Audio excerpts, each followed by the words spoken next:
Culture, nous recevons ce soir Arthur H pour son tout dernier album intitulé Amour Chien Fou. On va aussi parler cinéma avec Laurie Cholévat. David, on va être très simple, Amour Chien Fou, c'est d'abord un disque d'amour. Oui, mais c'est deux titres, parce que c'est un double album, c'est le 10e d'Arthur H. Et il a fait deux disques en un. Le premier s'appelle Amour, le deuxième Chien Fou. Mais le double album s'appelle Amour Chien Fou parce que ça sonne sympa. Ouais. Sauf que Arthur H a mis d'un côté des chansons et des ballades d'amour, et de l'autre côté un peu Chien Fou, des rythmes un peu plus rythmés.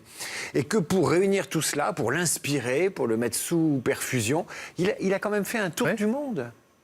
Oui. 1 mois de tour du monde, juste comme ça, pour faire un disque. Voilà. Sympa. Vous embêtez pas, en fait.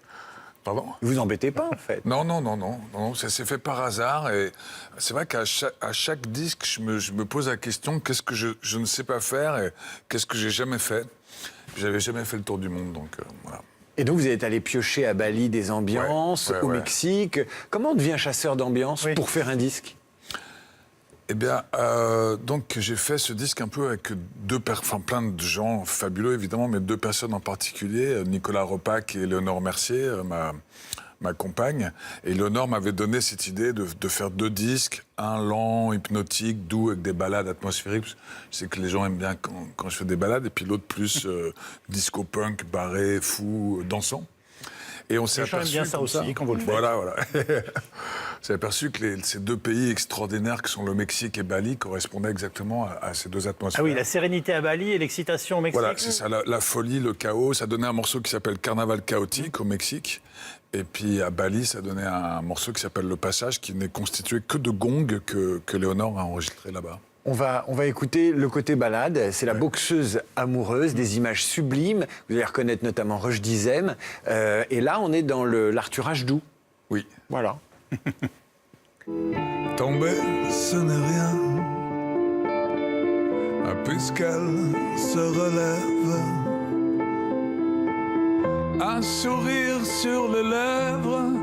Un sourire sur les lèvres.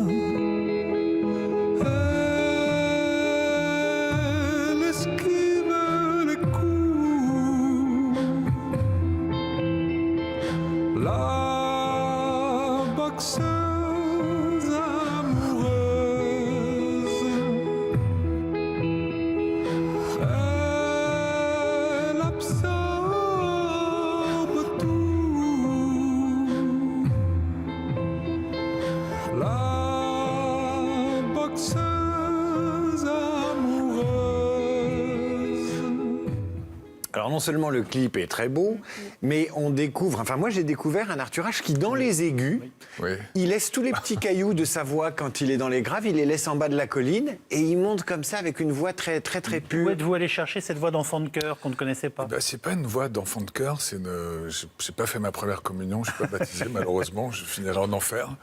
Mais c'est ma voix de femme. En fait, il y a une femme qui chante en moi. Je pense qu'on est constitué de plein de personnages, de plein de personnes différentes. Et puis, apparemment, il y a une femme qui a envie de chanter, donc je la laisse chanter.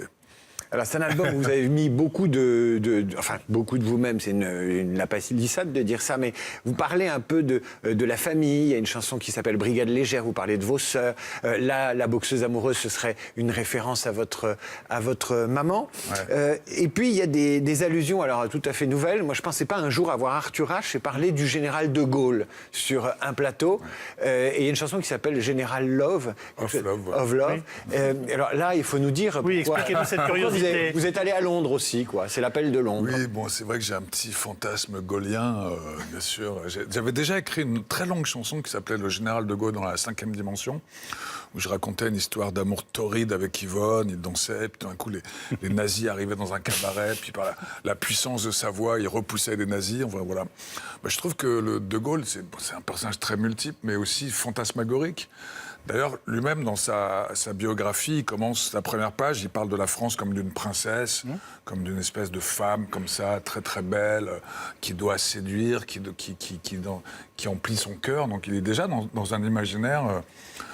Et je trouve que qu'on a la force qu'il a eue d'être tout seul et de dire « Moi, général de Gaulle, j'incarne la France et tout ça », il faut beaucoup d'imagination. C'est ça que j'aime aussi.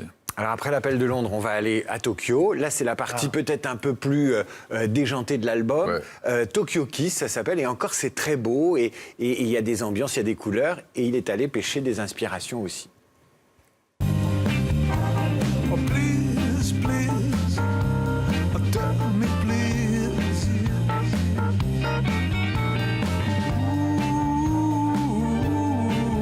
Who am I?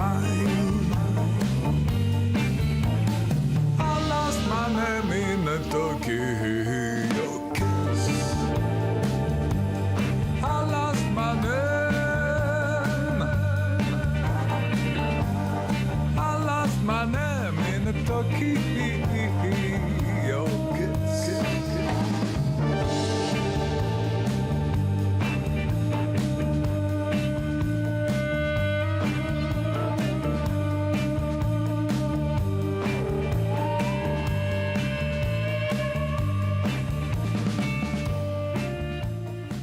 Vous venez de me donner envie d'aller à Tokyo. Hein. Ouais. Oui, en plus, on a eu la chance inouïe d'être à la période des cerisiers en fleurs, des sakuras. Là, donc, il y a toute une partie du clip aussi où on s'embrasse sous les fleurs des cerisiers.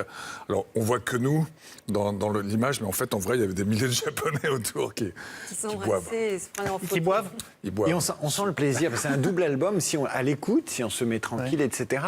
On l'écoute, mais on a des images qui défilent, on n'a quasiment pas besoin des clips, même s'ils sont très beaux. Et on sent qu'il y a eu beaucoup de plaisir à le faire, et peut-être aussi à dire aux gens que vous aimez que vous étiez content d'être un artiste, d'être dans une fratrie d'artistes, une famille d'artistes. Il y a une chanson magnifique qui s'appelle Brigade Légère, il y en a une autre qui s'appelle Passage, où vous semblez communiquer avec votre père.